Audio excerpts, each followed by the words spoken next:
A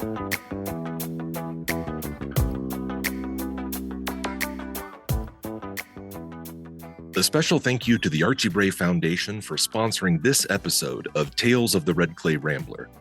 The Bray Clay business is your best source for Braypoxy, a two-part moldable epoxy intended for post-firing repairs.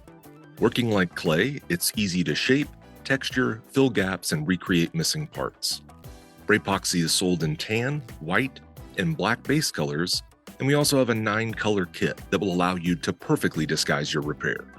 To place your order, call us at 406-442-2521 or order online anytime at archiebrayclay.com.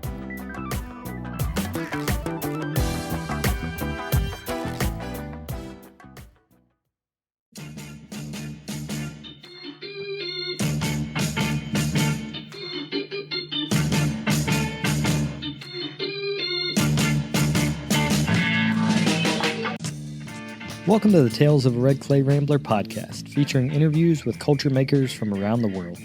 This is Ben Carter. I'm going to be your host. If you'd like more information on the show, please visit our website, talesofaredclayrambler.com.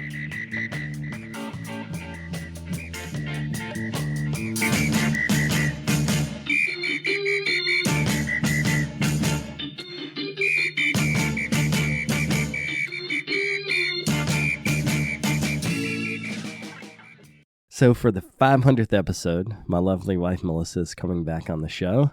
So welcome back, Melissa. Thank you for having me. And you have fans. I don't know if I tell you that, but every time we do this, people are like, more Melissa, more Melissa. Happy to please the people. You got to give the people what they want. That's right. So for the 500th episode, folks sent in some questions and some thoughts. So we're going to talk about that. And then we're also just going to give a life update because the last time we did this, the 400th episode, the last time you were on, I think you were like 8 months pregnant maybe. Yeah, it was definitely late in the pregnancy, but before Zosha was born. Yeah. So now Zosha can walk and talk. Yes, she is a full human being now. Opinions, desires, habits. Yeah. Yeah, I'm trying to think of some funny opinions she has. The biggest thing I think is her preference for food is just not stable. So I'll think, oh, she loves chicken tenders, so let's make her chicken tenders. And then 2 days later, she's like, I hate chicken tenders. I'm not going to eat any chicken tenders. Well, she doesn't usually say she hates it. She just totally ignores it. Yeah. My favorite habit of hers recently is that she likes to sing happy birthday to everyone, including fictional characters in her favorite books. So we'll be reading a book and she'll stop us and she'll ask to sing happy birthday to the main characters of the book, which is extremely cute. Well, that's right, because Lau Lau's Dumplings, what's the little girl that's in that? Millie. That is a great book if people are wanting a book. And actually, it's Chinese New Year's Eve today. So happy New Year's happy to Lunar everyone New Year. out there. Yeah. And that book is killer. It's just Lau Lau's Dumplings, right? That's the name. Yep. So if people want a good book, the illustrations are amazing, and they have some really good illustrations of Chinatown that's my favorite part of the book, is where she's walking down the street with her grandma and she's seeing like people cutting hair, people selling food, people, all that stuff. Yeah. Yeah, she does like to sing happy birthday, and then she also will burst into song. She will take a melody and rewrite the words, which I'm pretty excited about. I hope this is something that she does in the future, because when she was a really little baby, I noticed that she learned the melodies first before she learned the words, obviously, because she couldn't talk. But that's kind of stuck, like she likes melodies. So to the Baby Shark song, we often will just sing like anything. I can't think of what we've been singing lately, but nonsense words to Baby Shark. Things like if she needs to put on her sweatshirt, Zosha's sweatshirt, do. Zosha's sweatshirt. I'm so sorry to everybody listening. That's going to be stuck in everybody's head now. Yeah, that's an earworm for sure. And then the other things that she's been doing, I mean, the main thing is I can do it. Like, whatever you want to do, I can do it. That's what she'll say. I'm going to do it. It will be something like she'll want to make your coffee in the morning. Mm-hmm. She often insists that she should drive us home when I pick her up from daycare. I'm going to drive. She's headstrong, which I appreciate. Mm-hmm. Yeah, me too. I know that one of the main topics that listeners were interested in was studio, and I'm sure you have a lot to say about that, but from the outside, it seems like the biggest change in your studio practice has actually been finding a new schedule and rhythm and ways of being in the studio now that you are also juggling parenthood. Yeah. For a long time, I used to think like, oh, I need to get 4 hours in the studio, like a bigger chunk of time. And so I often, if I couldn't get 4 hours, I would do laundry actually you do the laundry more. I would do outside work. I would cook instead of going in the studio. And I've reframed that in my head in the last maybe 4 months where I'm like, if I can get 2 hours every day, then that's better. And it's really changed because now I was having this feeling where I thought I was losing my skills because I wasn't working enough, and it was freaking me out because I can feel it'd be like you riding a bike and then all of a sudden you can feel yourself not be able to ride a bike. Like it's very disheartening for that to happen. But what I change is by just doing 2 hours a day, it allows me to feel like I'm engaged in the process, and the work's gotten better. So, no one else might be able to tell, but I feel like the work has gotten better, and I've got some new old ideas, which is how my ideas, they tend to cycle in 5 or 10 year periods. And my sort of taproot is Appalachian crafts. So quilting, pottery, woodworking, all that. That's where a lot of my ideas come from. And so I've gone back to quilts and started to rethink what is the core principle of a quilt. And there's a couple, there's function, there's layers of pattern on top of each other. But the thing I've been thinking about is the actual quilting, the sewing of the pieced top to the batting to the backing. And there's a pattern that sewing machines make as they make the quilts. And that's what I've been thinking about is how do I embed a much smaller pattern over or under the floral parts that have been a part of my work. So by doing this, working 2 hours a day, what it allows me to do is I don't forget what I'm doing. Because before, if I was only waiting like week to week to work, I would just forget. Like I probably should have been taking notes, writing down what's my thought process. Like what's the next thing that I need to work on? Because it's easy to forget. So I've been doing this work for Baltimore Clay Works. So there's a show coming up in the spring. I think it opens in April or May, and it's a dinnerware show. And all the artists were given the assignment to make a dinnerware set. So we were going to make a cup, a big plate, little plate, and bowl, and that was a set. And then 3 serving pieces and a big platter. So all these things are things that I make occasionally, but not as a set. So I've been working in the last couple weeks, or couple months, working on this, and it's so fun to have assignments. I used to hate assignments when I was in school. I was like, this sucks. I just want to make what I want to make. And now that I'm never coming in contact with any sort of accountability beyond my own, it's really nice to have a gallery say, I want you to make this specific thing. And actually, one of the questions that we had was, like you, I love making functional work, but also spend hours on single pieces. It's a challenge to sell a plate, bowl, mug at an approachable price when it's at risk of shattering in a sink. Do you have any advice in general how I might make my business sustainable? My current process will surely lead to burnout. Reg from, looks like Ochio Ceramics, Ochio. Yeah, and Reg, we reached out maybe a week or two before, unrelated to this episode, but I wanted to talk about this because I thought this was such a good question. Sustainable business practice is just hard, regardless of your aesthetic. Let's just talk business. Like the ability to make a body of work that is repeatable in an efficient enough way that you can set a price, and by the time the pots get to the gallery and you get the money back, that price still holds true. That's really tough.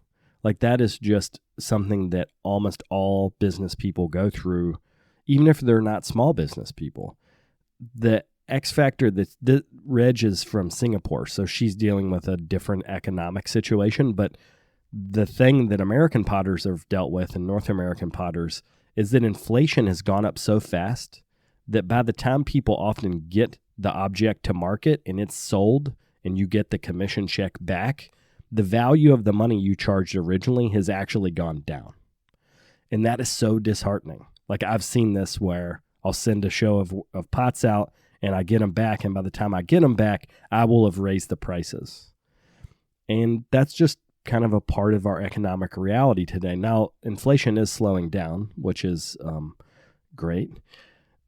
But her question was really about how do you make aesthetic decisions that are pleasing you, but also get the value for the object back. And when I wrote her back, I talked about this idea of systematically increasing the value or the cost of your body of work over time. And what I was thinking about is the kind of the rule of 10. So let's say if you regularly sell a mug for $80, then theoretically you should also be selling a object that's 10 times the value of that mug.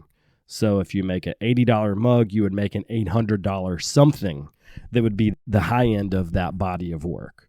So for me, it would be teapots, pitchers, something large, platters that are the really high end. And what that does, I got this idea from Garth Clark in an interview we did years and years ago, where I asked him, how do you increase the value of the artist you represent? And he basically explained this to me is that by having really high-end things that are much more expensive than the lower end, over time, even if you only sell one or two of the most expensive things, that draws the expectation of the buyer that the overall value of that person is higher. And he would do this as he had multiple exhibitions of the same person. So if he had an exhibition in, say, 1990, and the person's highest end object was $1,600. In 1992, the highest end object would be, I don't know, $2,000. And as that increase happened, all the lower end objects were kind of brought up with it. And I think this is the way you make complicated work is that you, if you can have some objects that are a little faster to make, that are the lower end of your body of work, and then the higher end are the really, really complex things. Now, where this this theory breaks down is if you don't have the confidence to make the $800 object or the whatever object. Or a kiln large enough to fire something that you could conceivably sell for $800, because people do expect, I think, a size difference as well as a complexity difference. Exactly. Yeah. Yeah, and I remember talking to Kristen Kiefer about this as well years ago, where she was talking about this idea of the much more expensive object. Because a lot of times as potters, we're really focused on volume. You know, like to make a living, we need to make X hundred amount of objects a month to be able to just make it work. In fact, Justin Rawshank, he said this thing years ago that I think about all the time. He said, I always have 100, this was at the time, always have 100 mugs in process because that's my bread and butter. That's what I need to have sort of flowing through the studio to help to subsidize everything else. And that totally makes sense that's the volume part of the equation. But what Reg is saying is, well, what if every object you make is really labor intensive, and therefore the average cost needs to be high enough to repay the labor? And for that, I have to just acknowledge that I have never been paid a fair wage for the amount of work I've put into my work. And that is okay with me because I'm interested in an aesthetic that the overall market does not support, or at least in terms of time spent. So the other part of this is like, well, what is a fair wage for a potter? So what I'm comparing my hourly rate as a potter to is my hourly rate as a teacher. Yeah. I mean, I do think those are also very different, and it points to a humongous disadvantage that studio artists and anyone who doesn't have a salary job are at. That if you have a salary, because my wage is not even actually, truly, it's not just the money my salary, it is also the benefits that I get. So, I get health insurance through my employer, and actually it's our family health insurance, and we pay a premium, of course, every month for that, but also my employer pays for part of that. And so I get, like my overall compensation is even higher than my actual salary. And so if you don't have a salary, you don't have employer provided health care, even the hourly wage discrepancy, you need to make a higher hourly wage than a salary person would, because you are going to need to purchase your own health insurance and all of that. So, I mean, I just think this is the person who asked this question is not within the United States, but certainly within the US. This is just a big structural problem that's very hard to solve at the individual level. Yeah, and I think what I'm trying to think through is how much did you pay for your education? Because the part in pricing that I think people forget to add in is the cost of your student loan. Because when we price objects, we're often thinking about what's the price of the clay, what's the price of labor. Like, that's good that you're thinking about labor, but what was the cost of your education? Because if you're still paying a student loan, then theoretically you need to take the amount of pots you can make per year and do a percentage of whatever your debt that you still owe and add that onto the price of the pot. And when you do that, and student loans is just one example, because insurance is the other thing. Like, if healthcare is on top of that, you got to add that on there. There's so many things to add on top of there. But when I think about pricing, what she's talking about also is that she's not making enough money to pay for her to rest. Because when I hear people talk about burnout, I think, oh, you haven't added in enough money to pay yourself to not work. Because that's an ideal situation. And I actually think academia is a little bit better at this, where, I mean, granted, it's every 7 years you get a sabbatical. But like, one of the benefits that they acknowledge is that every 7 years you need to focus on your research, because that is different than your teaching. And it's a point of rest for your mind, but it's also a refreshing thing. Like, hopefully when you come back from sabbatical, you feel better. Hopefully. But with potters, like, we rarely pay ourselves to rest. In fact, I think we do the opposite. We pay ourselves very small amounts to overwork. And as we've had Zosha, and as our lives have changed, you've been really good at asking me, do you think you're stressed right now? Or, you seem like you're getting a little burnt out. Are you okay? And this was probably 4 or 5 years ago you started doing this. And at the time, I think I would say, no, I'm fine. I would always say I'm fine. I could have worked 60 hours, gotten back from traveling for a workshop over the weekend, been exhausted. And my response was always going to be, oh, no, I'm okay. I can keep working. And eventually I realized that you were right. And then I needed to listen to you. And when you noticed I was getting burnt out, that's when I really needed to take a break. But for me to take a break, my pots need to be a little bit more expensive so that the time that I'm quote unquote resting is accounted for in the whole equation. So this leads me to my theory about energy, that this sounds so woo-woo, and it's not going to be, it's going to be practical, I promise. But I now manage my energy level the same way I manage my clay supplies. So when I'm making pots and I run out of clay, I stop. And I think about that with my energy level now. When I'm working and I can feel my energy level start to dip, I stop. I used to not do that. I used to just treat energy like it was a separate thing than clay. So if I ran out of clay, I would just go get more clay and just push on through, like push. And now I'm thinking about it more like, when I run out of energy, that doesn't mean something's wrong. That is the natural process. That's the ebb and flow of studio. Like, you work when you have a lot of energy. And I don't know, when my energy level gets maybe down to like 60%, then that's when I'll stop. I used to really burn myself out. I would not stop until my energy level was like 20% and I was crabby and I was snapping at you and I was like stressed out and not sleeping well, blah, blah, blah, blah, blah. So that's the other part of this is when I'm managing my energy level, I need to account for that in my pricing structure. It has been a great change, I will say, over the last 2 years that you now generally take most of the weekend off. You still work some, but the majority of the time you're not trying to dedicate like all of Saturday to working, which is really nice. Yeah. It makes for some family time and some rest time. Of course, there's chores time, but nonetheless, it's been really good. Yeah, and Zosha is great because for some this sounds bad, and it's not bad, but when you used to ask me to not work, I'd be like, oh, it's Melissa. She'll get over it.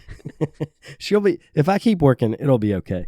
But with Zosha, like she just comes and looks at my studio door and has this like cute smile and just says, Daddy, come. And she'll like guide me into the playroom so we can play with the puzzle, whatever it is she's playing with at the moment. And I can't say no to her. That is very helpful. Super helpful. Yeah. Yeah. So to wrap up my point on pricing, though, I think for the short answer for Reg is to have firm boundaries with yourself about what you're willing to sell things for and not undersell yourself, and also avoid burnout at all costs, because no burnout is ever worth any amount of anything. So thanks to Reg for sending that in. I think this isn't a listener question, but if we're thinking about this in terms of updates, the other big update is you, I think, have fully finished your manuscript. Is that right? There's nothing more for you to do on your second book. Now it's just at the printer and finalizing all of that. We're still working on some design things, but all of my writing is done. Okay, the writing is done, but the layout and the design is still being finalized. Yep. Okay. This is my book on low-fire ceramics. So the complete guide to low-fire ceramics for potters and sculptors. And I've been working on it for about a year, maybe a little more than a year. And it was just a joy to write this book. Like, this has been floating around in my head for, 10 years. Largely, there are books out there about low-fire ceramics, but what I wanted was to write a book that I could give my 25-year-old self when I was first starting with low fire. If I could just have given myself this book, I would have fast-forwarded my research years and years and years.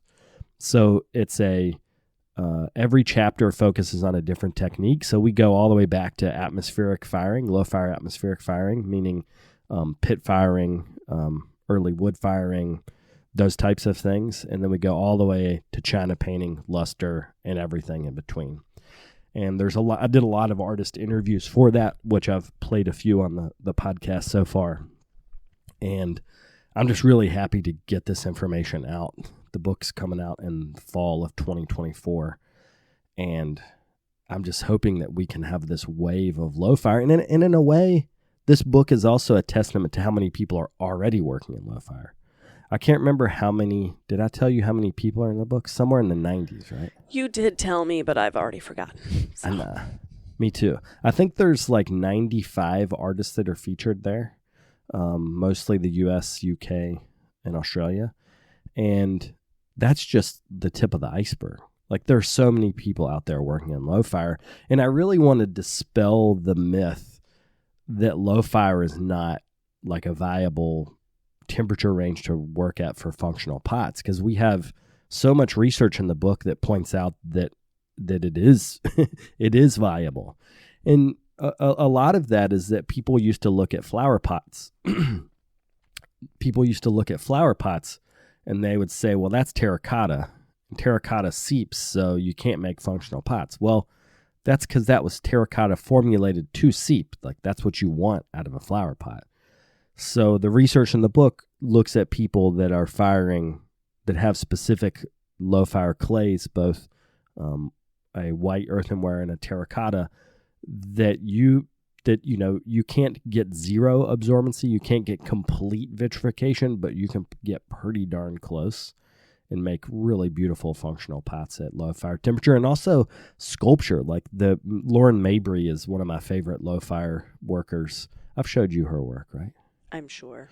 It's the sculpture. We saw it at the Renwick, that it's goop, like the glaze, 3-dimensional glaze.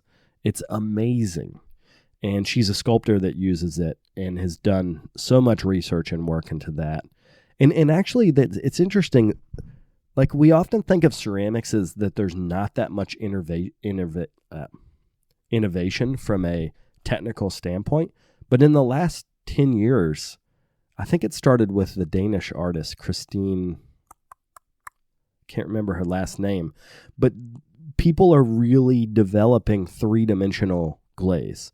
So it's a clay-like material that they fire that's actually glaze, and the whole thing vitrifies and becomes, in Lauren Mabry's case, this beautiful painting, essentially. I mean, I'm having a hard time describing her work because it has so many of the elements of traditional sculpture with so many of the elements of contemporary painting mixed together.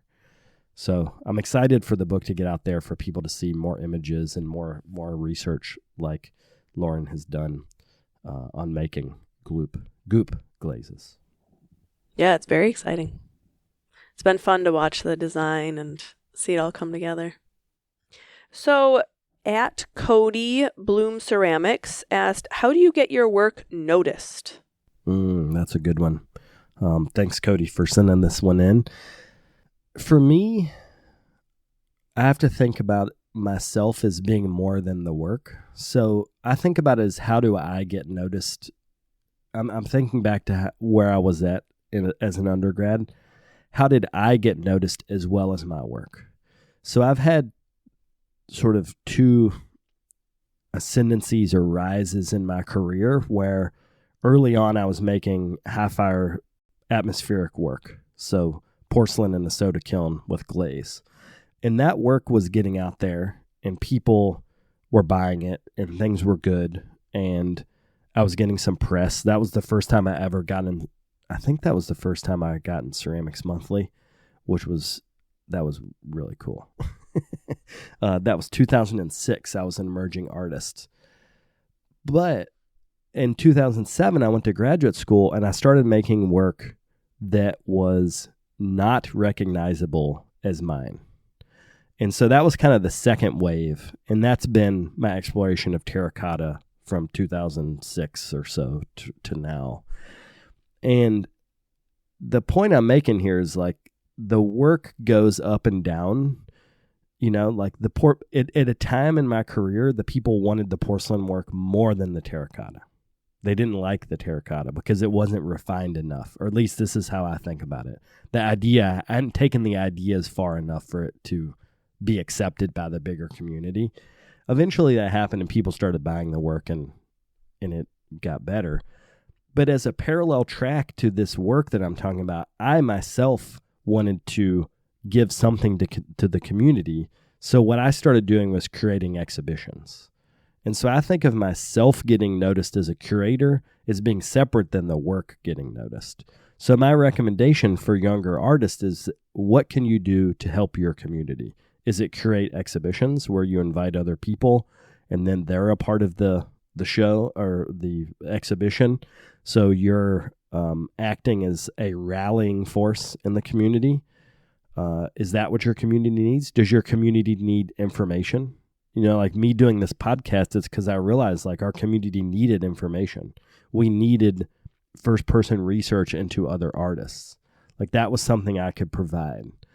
And that has helped me to get noticed in ways that my work didn't. And I think a lot of times young artists have this idea that if you just make work that's good enough, that people will ask you to keep making your work by asking you to be in more exhibitions. But that's only part of the process for me. You know, like, I've been asked to give lectures, do podcasts, do exhibitions more than do my own exhibitions of my own work. So my advice would be to try to figure out what can you give to your community while your own work is getting better. And as a byproduct, people will notice you and will ask you to do things, and your work will come along with you as you do something in the community to help. What are your observations about this? Because you know our artist friends. What's your perception of how people get noticed? That's actually a great question. I don't know.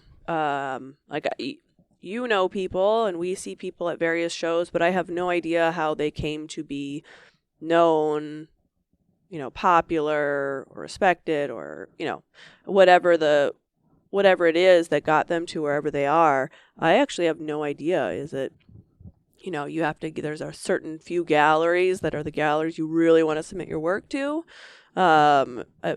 Is it getting the notice of a few certain people in the field? I actually don't know. And I also wonder, noticed by whom? Because if it's to be noticed by the gallery and exhibition community, I think that's different from being noticed by consumers and buyers. Because then I think you're mostly just talking about, Instagram algorithms, which is its own separate, horrible entity, but and endeavor. But I like the idea of, that if you get involved in the community, I think it's important to do that, not only, of course, because you can help build the kind of, community of artists you want and the kind of exhibitions that you want, but also just seeing how other people do it, I'm sure can be really helpful for your own process. Yeah, and there's some inherently communal processes that we do that you can help you get in your local community, like wood firing. If there's a wood kiln in your area and you volunteer your time to cut wood and stack wood and clean shelves, you will inevitably get to know the people that are a part of that wood firing process. And more than likely, there will be some exhibition that comes from that. And there'll also just be a feeling of camaraderie. Because sometimes I think it's easy to look at success in terms of dollar amount, but I think about it as in terms of relationship. Are you getting paid in relationships? Because I am rich with relationships, and that's important to me, and it's important to you. I think our lives, intellectually, we are fed by the quality of our relationships with our friends and people in the clay community and people in the history community. And so while I haven't made a tremendous amount of money with ceramics, I've been paid in other ways. So for a younger artist, if you can get a job that can help you pay the bills while you're working on building yourself up in the clay community, that seems to be the natural pattern of the way things go in ceramics. Gotta get a day job. Gotta get that day job. Yeah, or at least most people do. I remember probably 2015, I was talking to Linda Arbuckle, and I was dog walking. At the same time, I was writing my first book, making pots, and showing everywhere, teaching workshops. And I remember talking to her, and I was like, man, I'm still dog walking. I kind of feel bad about that. And she's like, oh, no, dog walking? Are you kidding? That's a great job. You should be happy to be a dog walker. And it really just changed my perspective. Oh, right. I'm lucky to have a job that I get to spend time with animals because I love that. Get to spend time outside. And I was walking around Santa Cruz, California, walking dogs. How amazing is it to walk around the hills of Santa Cruz and Pogo Nip, that amazing park that's in Santa Cruz, and just enjoy life. It helped me to reframe that I was lucky to have that day job as opposed to feeling bad about having the day job. Yeah, that's a pretty important thing. So Carol sent you a question. It's a really great question. How to create joy, Carol Epp, I should say. How to create joy in difficult times through art. That's a good one. Wow. I think this is something our community is wrestling with right now. I see this relative to conflict in the Middle East, but I also have seen this in conflict in Darfur. I feel like when there are global situations of war and genocide, artists are inherently empathetic people. And I think it is really hard to watch other people suffer and know what to do with that. And Carol's question is about how do you create joy I think joy is too grand of a goal. Like I think what I am been considering is how do I create awareness through my art? Meaning like, how do I practice mindfulness through the act of making so that I can survive the emotions of being an empathetic person in the world? The joy comes from you. Like you create joy in my life. I don't know if my art creates joy in your life, but you as a person create joy because we laugh and we goof off and we play cards and we do all these things. And God, Zosha is like a little joy factory. Like her desire to dance is ever present. Like after she takes a bath at night, she'll be putting on her pajamas and she'll go in the corner of her room and do a little dance just because it's fun. Like just because there's she has no worries. So I think there are some things that are really good at creating joy, but I don't know if art is one of them. Is the purpose of good art to create joy? Or let's look at that question differently. What art have we seen that creates joy? I think functional pots can do that when they're used as a vehicle for community. Like I think about in grad school, we had the family dinners where your cohort would come over and we'd all eat, and we would use a lot of times our pots. And I thought like that was a joyous thing, and we still do that now with our friends now.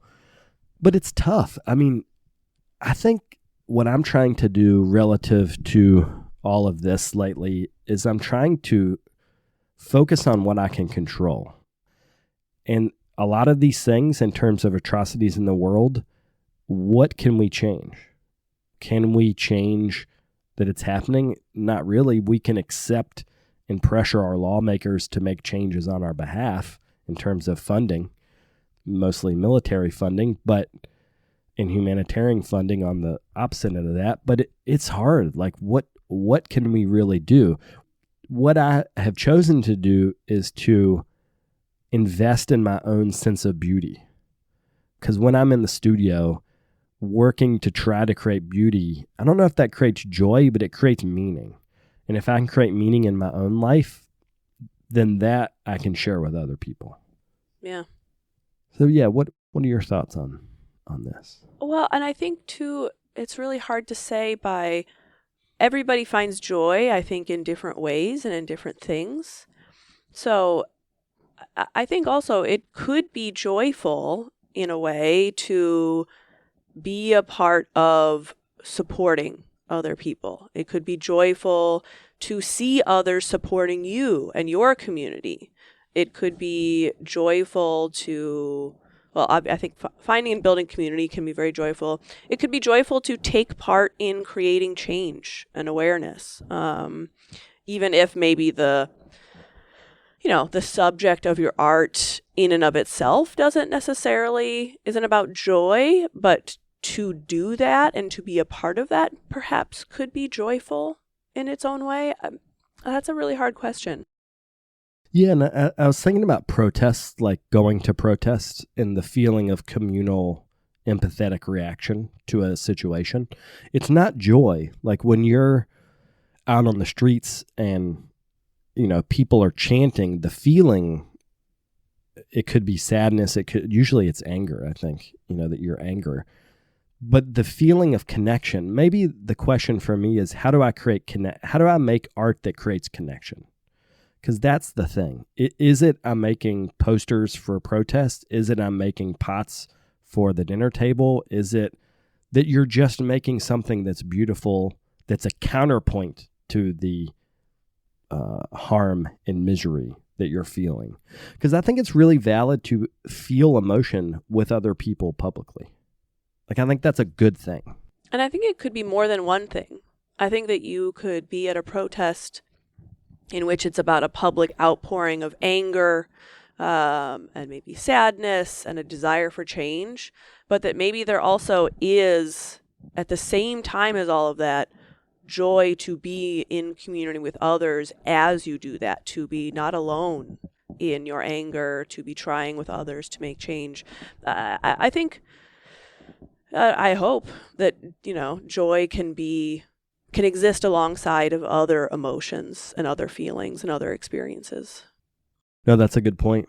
Because most of the emotions that I've talked with friends about the Middle East in general, it's not one emotion. Yeah. Like I was talking to a friend of mine, and we were just talking about how overwhelmed she felt. And sharing that overwhelm through that conversation, I don't know if it helped her, but it helped me to feel like, oh, connection is the answer here. Yeah. Well, and even just personal difficult times. I mean, art can be useful in that. Yeah. Yeah, and I think there's also an expectation sometimes that artists should know how to respond to global events or personal events, but we're just human beings like trying to figure this all out. A lot of the most powerful art about contemporary events was not made in the contemporary time. So I think about like the great albums that came out a year after something happened. Like people had to have time to process. And I think we're in that now. Well, I'm trying to think, is there any other things that we should talk about? It's a very odd segue, but we should probably talk about the fundraiser. Oh, God. I know. I didn't plan this out very well. That's okay. So this is the 500th episode, and I really appreciate you guys being a part of this, listening to the 500 episodes, of course, but also just supporting this whole process for me. Like it's such a gift that I get to talk to people that I admire about their lives and work. Like that's really the thing. But for the fundraiser, what we're doing is 500 episodes. So if you can give a penny per episode, that's $5. So if you can make a $5 donation, that's what we're asking today. And you can do that at paypal.me/redclayrambler. That'll be just a PayPal donation. Or you can go to Patreon. And I did want to talk about Patreon because I've been working on what's called the Tales from the Vault podcast feed, which is the episodes that are no longer available on major podcast apps. So I think season 6, we're in season 12 now, and I think it's season 6 to 12 are available on apps. So any of those early episodes are not available anymore, but those are being remastered and put onto the Tales from the Vault podcast feed. And if you become a patron on Patreon, you get that podcast feed and you can add that to your favorite player. Or if you just look for Tales from the Vault on Spotify, you'll be able to see which ones have gone up. And I've been adding to a lot of those recently. So a lot of those early like season 1, season 2 episodes, those have all been uploaded. I just uploaded Adam Field recently, I think last week. And it's so funny for me, this process of 500 episodes. When I started the podcast, people like Adam, who's now a really good friend of mine, I didn't know him. But the act of doing the podcast was sort of sparked our relationship in a way. We had been working at the Bray together as summer residents, but doing the interview as I was re-editing it, I was thinking about like, oh, right, we didn't know each other. So I think it's just kind of cool. Like I said before, I'm really rich in relationships in my life, and it's been cool to like see those early episodes. Janet DeBoos, the I always think about that episode. That's like episode number 2. In the background, you can hear the dogs of Ernabella. We were in Ernabella, Australia. You can hear the dogs, the camp dogs, running through the background barking, because when you're in Ernabella, that's what happens. The donkeys run down the street and the dogs chase them, and then they all make a big ruckus. And that happens, I don't know, once every couple hours. And it's just a part of the life in Ernabella. So you can hear that in the background. So I also think I've been really fortunate to experience a lot of things that are just like really special things. And that interview with Janet kind of documents that. Well, thanks for doing this. I really appreciate it. You're welcome. If you'd like more information on the artists on the show, or if you'd like more information about the workshops and events that I'll be having in the next couple months, you can follow me on Twitter, Instagram, and Facebook under Carter Pottery. Another great way to support the show is to leave me a comment on iTunes. To do that, search Tales of a Red Clay Rambler under iTunes Podcasts, and you'll find a page that's linked to our show. Thank you guys for the support.